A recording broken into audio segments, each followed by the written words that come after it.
নমস্কার বন্ধুরা, জিও হাব চ্যানেলে সকলকে আমি স্বাগত জানাই। আজকে দেখো একটা ছোট্ট বিষয় নিয়ে আলোচনা করছি, যেটা খুব মজার এবং ইন্টারেস্টিং।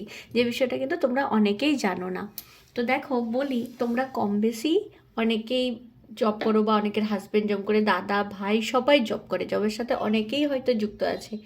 কিন্তু এই জবে যে স্যালারিটা পাওয়া যায় বা বেতন যেটা পাওয়া যায়, বাংলাদেশে যেটাকে বেতন আমরা বলে থাকি, বা পারিশ্রমিক বা মূল্য যেটাকে বলতে পারি, সাম্মানিক যদি বলি, তাহলে সেটা হলো স্যালারি। কিন্তু এই স্যালারি শব্দটা কোথার থেকে এসছে আর কেনই বা এর নাম স্যালারি, সেটা নিয়ে আজকে তোমাদেরকে আমি বলবো। বিষয়টা দেখো, পুরোটা ভিডিওটা দেখো, খুব মজা পাবে।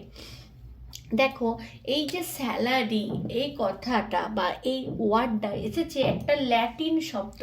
এই ল্যাটিন শব্দটার কি নাম দেখো, স্যালারিয়াম। স্যালারিয়াম নামক ল্যাটিন শব্দ থেকে এসেছে। এই স্যালারিয়াম শব্দটার অর্থ কি? স্যালারিয়াম শব্দটার অর্থ হলো পেমেন্ট বাই সল্ট। কেমন একটা বিষয়টা না, পেমেন্ট বাই সল্ট, মানে মনে মনে এটা কেন ভাবনা আসছে যে সল্ট দিয়ে পেমেন্ট করা, মানে নুন দিয়ে পেমেন্ট করা। আমরা তো পয়সা দিয়ে পেমেন্ট করে থাকি বা পেমেন্ট পেয়ে থাকি, কিন্তু নুন দিয়ে পেমেন্ট বিষয়টা ঠিক কীরকম?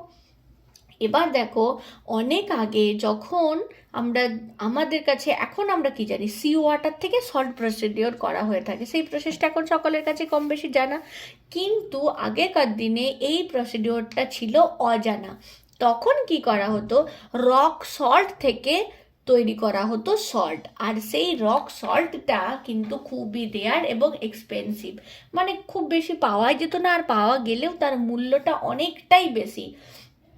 যেহেতু স্যালারি আমাদের পরিশ্রমের ফলে পাওয়া যায় এবং পাওয়াটা অনেকটা বেশি কষ্টসাধ্য হয়, আমরা অনেক স্যালারি যদি পেতে হয়, কোনো কাজ যদি পেতে হয়, তাহলে আমাকে কঠোর পরিশ্রম করতে হয়, এবং তারপরেই আমার সেই সাম্মানিক বা বেতন বলো, স্যালারি বলো, সেটা কিন্তু মেলা সম্ভব হয়ে থাকে। ঠিক সেই রকমই এই রক সল্টটাও আগেকার দিনে ছিল রেয়ার এবং এক্সপেন্সিভ। তার জন্য পরবর্তীকালে এ মোড অফ পেমেন্ট, কোনো কিছু পেমেন্ট করা বা মূল্য দেওয়া ইত্যাদির জন্য কি ব্যবহার করা হয়? স্যালারি শব্দটি ব্যবহার করা হয়। এই জন্যই এই নামটি এসেছে স্যালারি। বোঝা গেল? ল্যাটিন ওয়ার্ড স্যালারিয়াম থেকে এসেছে, যার অর্থ হলো payment by salt. Rock salt সেটা রেয়ার এবং অনেকটাই বেশি এক্সপেন্সিভ ছিল, সেই জন্য এই কারণেই এই মোড অফ পেমেন্ট, বর্তমান দিনে পেমেন্টের মোড হিসাবে স্যালারি কথাটা ইউজ করা হয়।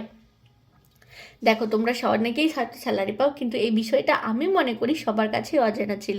যাই হোক, ভিডিওটা কেমন লাগলো তোমরা অবশ্যই জানিও। আর কি ভিডিও পেতে চাও সেটাও অবশ্যই কমেন্ট করো। চ্যানেলে নতুন হলে চ্যানেলটাকে সাবস্ক্রাইব করে নিও। পরবর্তীকালে আরও কোনো ছোট ভিডিও নিয়ে তোমাদের কাছে হাজির হব।